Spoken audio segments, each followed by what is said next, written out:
The transmission came at 2:07 a.m. A single tone, high-pitched and rhythmic like a heartbeat made of static. Deep space radar picked it up first, then amateur ham operators. No one could trace the origin.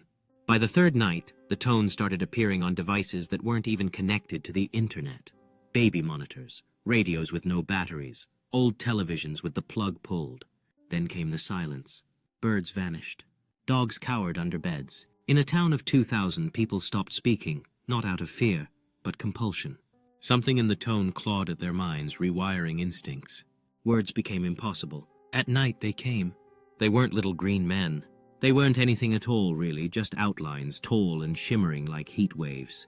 You could only see them from the corner of your eye. Direct eye contact? Gone. Like they'd never been there.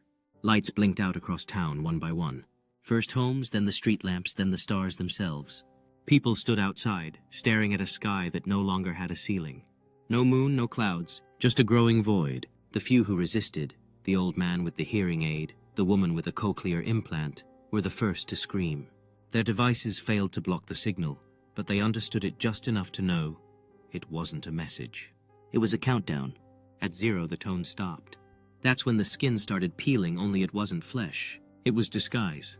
Neighbors split open like paper, revealing smooth, glistening black beneath, jointless and eyeless, their heads cocked in unnatural angles as they turned toward the remaining few. You remember the panic. You remember your mother banging her head against the microwave trying to silence the beeping.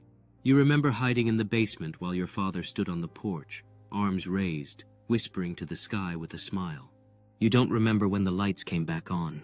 You don't remember the days after. But now you're watching the news and they say it never happened. The town's fine. You're fine. Except you don't blink anymore. You don't sleep. And the tone plays in your dreams. You didn't survive the invasion. You became part of it.